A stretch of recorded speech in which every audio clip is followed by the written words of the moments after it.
Hello friends, ఎలా ఉన్నారు? మీ అందరికీ తెలుసు, మన ఛానల్లో ఎప్పటికప్పుడు డిఫరెంట్ టాపిక్స్ మీద లేదా ఏదైనా ప్రజలకు తెలియనటువంటి చాలా స్టోరీస్ని మీ ముందుకు ఏ రూపంలో తీసుకొస్తున్నాం. అయితే ఈరోజు మన స్టోరీ బుక్లో చాలామందికి తెలియనటువంటి ఒక హైడ్ అండ్ స్టోరీని మీ ముందుకు తీసుకొస్తున్నాం. ఇది ఏంటంటే, చాలామంది ఆపరేషన్ కోసం హాస్పిటల్కి వెళ్తూ ఉంటారు. వాళ్ళలో కొంతమందికి డాక్టర్స్, అమ్మ మీరు ఏ క్యాస్ట్ అని అడుగుతారు. అంటే అదేంటి సార్, మాకు క్యాస్ట్ ఎందుకు అడుగుతున్నారు ఆపరేషన్ చేయడానికి అని అడిగితే, అమ్మ దానికి ఒక రీజన్ ఉంది. కొంతమంది వైశ్యాస్కి మేము ఇచ్చినటువంటి అనస్థీసియా అనేది సరిగ్గా వర్క్ అవ్వడం లేదు. సో అందుకని చెప్పేసి ఓన్లీ వైశ్యాస్ కోసం మాత్రమే మేము మీ క్యాస్ట్ ఏంటి అని అడుగుతాము. మీరు వైశ్యాస్ కాకపోతే ప్రాబ్లం లేదు, మీరు వైశ్యాస్ అయితే మాకు చెప్పండి అని మాత్రం అంటారు. అదేనండి, వైశ్యాస్ అంటే కోమట్లు, షావుకారులు అంటారు, మీ అందరికి తెలిసే ఉంటుంది. సో అసలు ఎందుకు వైశ్యాస్కి అనస్థీసియాకి సంబంధం ఏంటి, వాళ్ళకెందుకు అనస్థీసియా ఇచ్చే ముందు మీరు వైశ్యాసా కాదా లేదా మీ క్యాస్ట్ ఏంటని డాక్టర్స్ అడుగుతున్నారు. ఇది మన ఈరోజు టాపిక్. మీ అందరిలో ఎవరైనా వైశ్యాస్ ఉంటే తప్పకుండా మీ వైశ్యాస్ ఫ్రెండ్స్కి, ఫ్యామిలీకి ఇది షేర్ చేయండి. అలాగే ఈ ముందు టాపిక్లోకి వెళ్దాం. గమనిక, దయచేసి ఎవరూ మమ్మల్ని తప్పుగా అనుకోకండి. ఇక్కడ మేము ఏ క్యాస్ట్ని తక్కువ చేయడం లేదు, ఎక్కువ కూడా చేయట్లేదు. కాకపోతే మా దగ్గరికి ఒక ఇన్ఫర్మేషన్ లేదా ఇటువంటి టాపిక్ ఏదైనా చెప్పాలనుకుంటే, సో మేము కొంచెం రీసెర్చ్ చేయడమో లేకపోతే గూగుల్ చేయడమో లేదా ఎవరైనా తెలిసిన వాళ్ళని కనుక్కొని చెప్పడం చేస్తూ ఉంటాం. సో ఇది కూడా హాస్పిటల్కి మీరు వెళ్ళేటప్పుడు మీ క్యాస్ట్ అడగడం కూడా అది వన్ ఆఫ్ ద క్వశ్చనరీలో ఒక భాగంగానే. యాక్చువల్గా మీ క్యాస్ట్ అడగడం కూడా ఒక కారణంగా మంచిదే. అది ఎందుకనేది అసలు కులంకి అనస్థీసియాకి లింకు సరైనదా కాదో నిర్ణయించడంలో అసలు వైద్యులకి ఇది ఒక సహాయం చేస్తుంది. అంటే డాక్టర్స్ ఎవరైనా సరే పేషెంట్స్కి అనస్థీసియా ఇచ్చే ముందు కొన్ని క్వశ్చనరీ చేస్తారన్నమాట. మీరు స్మోకింగా, నాన్ స్మోకరా, ఆల్కహాలికా, నాన్ ఆల్కహాలికా, వెజిటేరియనా, నాన్ వెజిటేరియనా, ఇలాగ మీకు ఏమైనా ఇంతకుముందు ఏమైనా ఆపరేషన్స్ అయినాయా, ఇలా క్వశ్చన్స్ అని అడుగుతారు. అలాగే ఈ క్యాస్ట్ అనేది కూడా ఒక క్వశ్చన్. దాన్ని మీరు అలాగే తీసుకొని డాక్టర్ మీకోసమే చేస్తున్నారని మాత్రం అనుకోండి. అసలు వైశ్యాస్కి ఎందుకు అనస్థీసియా అడిగే ముందు, అంటే ఇచ్చే ముందు అడుగుతారు అని తెలుసుకునే ముందు, అసలు అనస్థీసియా ఇవ్వడానికి వైశ్యాస్కి లింక్ అర్థం చేసుకునే ముందు, అసలు అనస్థీసియాకి మనుషులకి ఇస్తున్నప్పుడు అది ఎలా పనిచేస్తుంది, అసలు అనస్థీసియా మనుషులకి ఎందుకు ఇస్తారు, పేషెంట్స్కి ఇచ్చే ముందు తర్వాత ఆ యొక్క ప్రాసెస్ ఎలా ఉంటుంది, అది ఎలా బాడీలో రియాక్ట్ అయ్యి మనకేం చేస్తుంది దాని గురించి మాట్లాడుకుందాం. ఒక ఔషధంగా లేదా ఔషధాల కలయికగా అనస్థీసియాను మీకు వైద్యుల ప్రక్రియ ద్వారా, అంటే ఒక సమయం ద్వారా నొప్పి లేకుండా, అంటే మీరు ఏదైనా ఆపరేషన్ చేసినా ఏదైనా ఇచ్చేయడానికి మీకు నొప్పి లేకుండా ఒక కాన్షియస్నెస్ లేకుండా, అంటే అపస్మారక స్థితి అంటాం కదా, మీ బాడీలో కొంత పార్ట్ కానీ లేదా బాడీ మొత్తం కూడా ఆ నొప్పి లేకుండా మీరు ఒక తటస్థంగా, అంటే ఒక బొమ్మ ఎలాగైతే ఉంటుందో ఆ బొమ్మ లాగా మిమ్మల్ని చేయడానికి, లేదా అక్కడ ఉన్నటువంటి ఆ ఏరియాలో ఏం జరుగుతున్నా సరే మీకు చాలామంది తిమ్మిరి అంటారు, దాన్ని చేయడమే అనస్థీసియా. ఏదైనా ఆపరేషన్ చేసేటప్పుడు ఆ రోగికి ఆ నొప్పి తెలియకుండా ఉండడానికి, అలాగే ఆపరేషన్ చేసేటప్పుడు డాక్టర్స్కి చిన్న మైన్యూట్ ఇష్యూస్ వచ్చినా సరే అది చాలా పెద్దగా అయ్యే ఛాన్సెస్ ఉంటుంది. సో అందుకని ఆ నొప్పి ఉండడం వల్ల మీరు కదలడం జరుగుతుంది లేదా అరవడం జరుగుతుంది, దానివల్ల చాలా ఇష్యూస్ ఉంటాయి. అందుకని అనస్థీసియా ఇచ్చి ఆ యొక్క ఆపరేషన్ చేయడం అనేది జరుగుతుంది. ఈ యొక్క అనస్థీసియా ఇవ్వడం దేనికి అంటే, ఆ యొక్క పర్టికులర్ ఏరియాని కానీ, ఆపరేషన్ చేస్తున్న ఏరియాని కానీ, లేదా ఆ యొక్క పేషెంట్ని అపస్మారక స్థితిలోకి తీసుకెళ్లడమే ఈ యొక్క అనస్థీసియా ముఖ్య ఉద్దేశం. అయితే ఇందులో వివిధ రకాల రసాయనాలు వాడడం జరుగుతుంది. మానవ శరీరం ఇసిటైల్కోలిన్ అనే న్యూరో ట్రాన్స్మిటర్ని కలిగి ఉంటుంది. ఈ రసాయనమే నరాలకు, ముఖ్యంగా కండరాలకు సంబంధించినటువంటి సంకేతాలను వివిధ పార్ట్స్కి తెలియజేయడం జరుగుతుంది. అంటే మన మిషన్స్లో వాడేటువంటి ట్రాన్స్మిటరు ఏదైనా ఇన్ఫర్మేషన్ తీసుకోవడం, వేరే దగ్గర పంపించడం ఎలాగైతే జరుగుతుందో, మన బాడీలో ఈ యొక్క న్యూరాన్ అనేది అదర్ ఏరియాస్కి సిగ్నల్ పాస్ చేస్తుంది అన్నమాట. సో ఈ రసాయనమే నరాలకి, ముఖ్యంగా కండరాలకు సంబంధించినటువంటి సంకేతాలను తెలియజేస్తుంది అన్నమాట. ఉదాహరణకు మీరు తెలియకుండానే టేబుల్పై ఉన్న కప్పును తాకారనుకోండి, కానీ మీ చర్మం దాన్ని తాకగానే దాని ఉనికిని తెలుసుకుంటారు. ఇదే ఎసిటిల్కోలిన్ కప్పు గురించి మెదడుకు సంకేతం పంపుతుంది కాబట్టే మీకు ఆ యొక్క స్పర్శ అనేది తెలుస్తుంది. ఇప్పుడు మనం ఇంకొక దాని గురించి తెలుసుకుంటున్నాం, అది సెక్సిలైక్లోలిన్. ఇది అనస్థీసియా అంటే సాధారణ అనస్థీసియా అని కూడా దీన్ని పిలుస్తారు. ఇది మెయిన్గా అస్థిపంజర కండరాలను సడలించడానికి యూజ్ అయినటువంటి ఒక హార్మోన్. ఇది అత్యవసర శస్త్రచికిత్సల సమయంలో ఉపయోగిస్తారన్నమాట. శస్త్రచికిత్స ఎంపిక అయితే రోగి కొన్ని గంటల పాటు ఖాళీ కడుపుతో ఉండమని డాక్టర్లు సలహా ఇస్తూ ఉంటారు. ఖాళీ కడుపు అంటే ఇంక్యుబేషన్ అంటే ఫర్ ఎగ్జాంపుల్ శ్వాస తీసుకోవడానికి ట్యూబ్ని లోపలికి పంపడం అన్నమాట. సో ఒకవేళ ట్యూబ్ లోపలికి పంపించేటప్పుడు అంటే కడుపులో ఏదైనా ఆహారం ఉందనుకోండి, ఆ ట్యూబ్కి ఈ ఆహారం అంటుకొని మన యొక్క శ్వాసకోశ వ్యవస్థలోకి ఈ యొక్క ఆహారం అనేది వెళ్ళి ఆ శ్వాస తీసుకోవడానికి మీరు ఇంక్యుబేషన్లో ఉన్నప్పుడు కూడా ఇబ్బంది పడే ఛాన్స్ ఉంటుంది. కాబట్టి ఖాళీ కడుపుతో డాక్టర్లు ఉండమని సలహా ఇస్తారనమాట. సో ఈ సెక్సిలైక్లోలిన్ మనకి ఇచ్చేటప్పుడు అంటే ఇది అనస్థీసియాలో కెమికల్ ఫార్ములా అన్నమాట. ఈ యొక్క అనస్థీసియా ఇచ్చేటప్పుడు కండరాలు రిలాక్స్ అయ్యి దాని తర్వాత ఊపిరితిత్తులు సంకోచించుకోవడం అంటే అది ఫ్లెక్సిబుల్ అవ్వడం కూడా ఆగిపోతుంది. కాబట్టి అనస్థీసియా ఇచ్చిన తర్వాత ఇంక్యుబేషన్ అనేది చాలా తప్పనిసరి. ఇంక్యుబేషన్ అంటే ఏంటి అంటే మీకు చెప్పాం కదా, ఒక ట్యూబ్ని లోపలికి పంపించి ఒక పక్కన ఒక మిషన్ ఉంటుంది. ఆ మిషన్ ద్వారా మీ యొక్క ఊపిరితిత్తులు లోపల గాలి పంపించడం జరుగుతుంది అన్నమాట. డబ్ అని చెప్పేసి మీకు పంపించడం జరుగుతుంది. అదే ఇంక్యుబేషన్ ప్రాసెస్. అందువలన సెక్సిలైక్లోలిన్ మరియు ఇంక్యుబేషన్ ఇంజెక్షన్ రెండు కూడా ఎగ్జాక్ట్గా ఒకే నిమిషంలో అంటే ఒక నిమిషం కన్నా తక్కువనే చెప్పుకోవాలి ఇమీడియట్గా చేస్తారు. ఎందుకంటే ఇంత రిస్క్ ఉంటుంది కాబట్టి.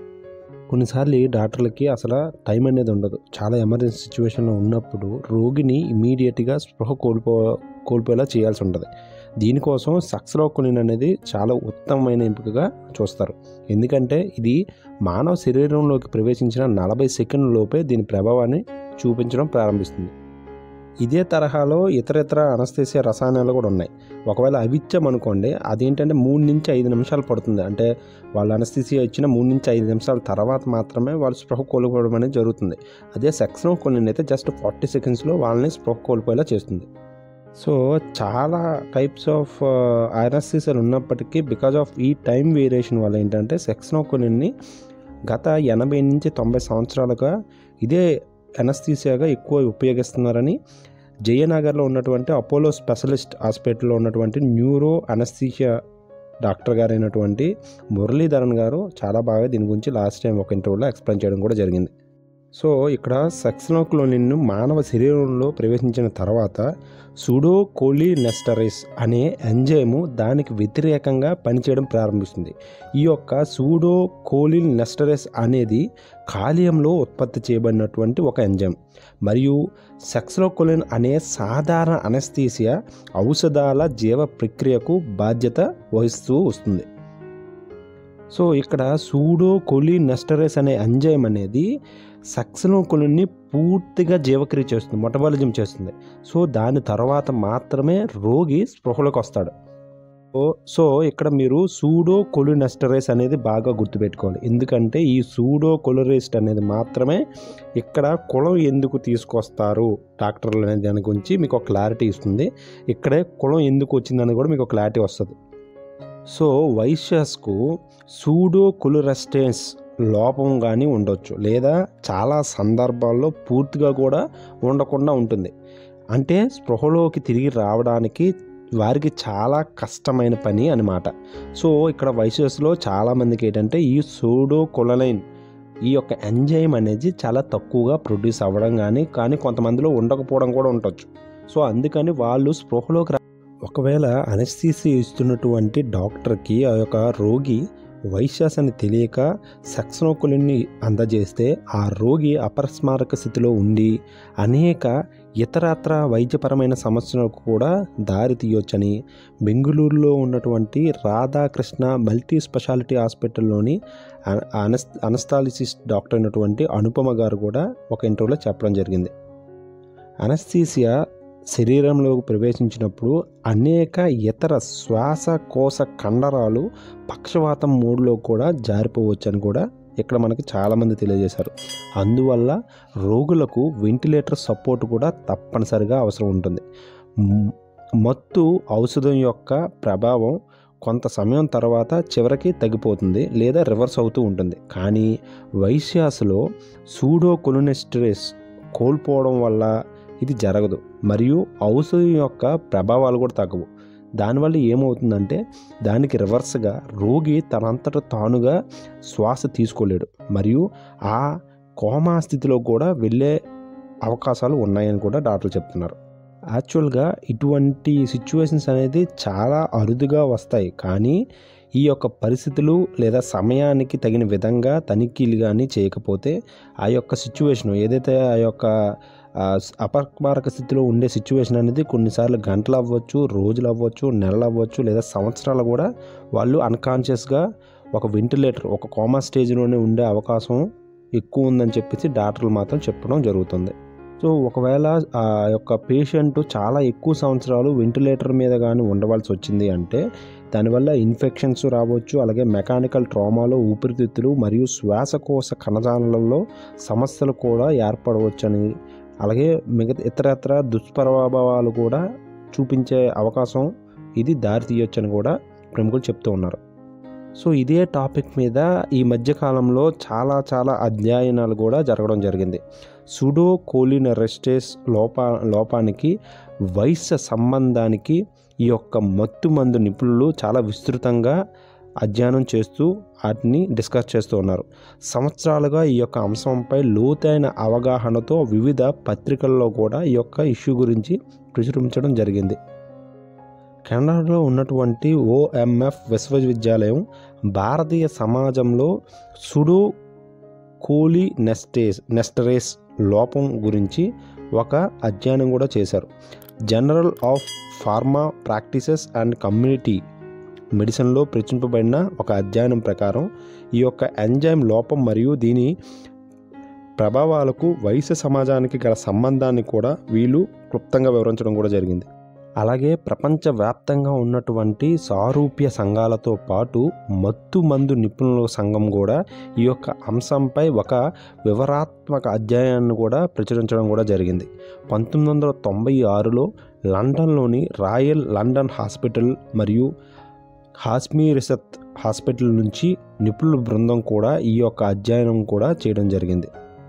ఈ అధ్యయనం తర్వాత కొంతమంది నిపుణులు దీని గురించి కొన్ని పరిష్కారాలు కూడా వివరించడం జరిగింది. ఈ యొక్క వైశ్యాస్లో ఉన్నటువంటి పేషెంట్స్ వేరే క్యాస్ట్ నుంచి రక్త మార్పిడి చేయడం ద్వారా ఇది కొంచెం మెరుగుపడే అవకాశం ఉందని నిపుణులు అంటున్నారు. డిఫిసిట్ ఎంజైమ్ సెక్సలోకోలిన్ను జీవక్రియ చేస్తూ క్రమంగా శరీరంలోకి ప్రవేశిస్తుంది. ఇది రోగిని మేల్కొల్పడానికి కూడా సహాయపడుతుందని డాక్టర్లు వివరిస్తున్నారు. ఇది ఖచ్చితంగా కొంత సమయం పడుతుంది కానీ ప్రభావవంతంగా పనిచేస్తుందని కూడా డాక్టర్లు చెబుతున్నారు. డాక్టర్ అనుపమ గారు ఆవిడ ఎక్స్పీరియన్స్ని షేర్ చేసుకుంటూ ఆవిడ ప్రాక్టీస్లో ఇటువంటి రోగిని ఎప్పుడూ చూడనప్పటికీ ఆవిడ యొక్క పోస్ట్ గ్రాడ్యుయేషన్ సమయంలో ఇటువంటి కేసును నేను చూశానని ఎదుర్కొన్నానని కూడా ఆవిడ చెప్పారు. రోగిని రక్త మార్పిడి మరియు అనేక ఇతర మందులతో చికిత్స అందించబడిందని మరియు ఒక రోజులో ఆమె స్పృహలోకి వచ్చిందని కూడా ఆవిడ ఎక్స్ప్లెయిన్ చేయడం జరిగింది. ఈ యొక్క ప్రాసెస్లోనే రోకురోనియం, అట్రోకోరియం మరియు ఇతర మందులు కండరాల సడలింపుగా ఉపయోగించే శీఘ్ర మందులుగా డాక్టర్స్ వివరిస్తున్నారు. అవి సెక్సనోక్లోలిన్ కంటే కొన్ని సెకండ్లు ఎక్కువ తీసుకున్నప్పటికీ అవి సమానంగా ప్రభావవంతంగా పనిచేస్తూ ఉంటాయని డాక్టర్లు వివరించారు. కాబట్టి ఎంజైమ్ల కోసం నేపథ్యం ధృవీకరించబడినటువంటి రోగులకు ఇతర మందుల ఔషధాలు వాడడం లేదా ఇతరత్ర జాగ్రత్త చర్యలను తీసుకోవడం జరుగుతుందని, ఇలా చేసుకోవడం వల్ల రోగులకి చాలా విధంగా ఉపయోగపడుతుందని కూడా డాక్టర్లు వివరిస్తున్నారు. అలాగే అనాథ శరణాలయాల్లోని ఖైదీలు, కులాంతర లేదా మతాంతర వివాహాల వల్ల పుట్టిన పిల్లలు లేదా వైశ్య వంశానికి చెందిన ఇంటి పేర్లు ఒకరికి చెందినప్పటికీ ఎంపిక చేసుకునే వ్యక్తుల్లో ఈ ప్రమాదం కొంచెం ఎక్కువగా ఉంటుందని డాక్టర్లు చెప్తున్నారు. ఈ సందర్భాల్లో ఒక్కరి జీన్స్ పూల్ యొక్క జ్ఞానం అవసరమైనప్పుడు ఇలాంటి ఇష్యూస్ అనేది రుజువు చేస్తూ ఉన్నాయని వివరించారు.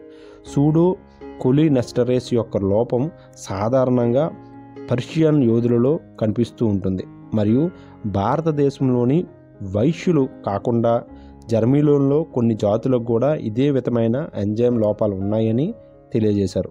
భారతదేశంలోని వైశ్యులను సాధారణంగా చెట్టి, చెట్టియార్, గుప్తా, శ్రేష్ఠ మొదలగు ఇంటి పేర్లతో వ్యాపార సంఘాలుగా గుర్తించబడుతూ ఉన్నారు.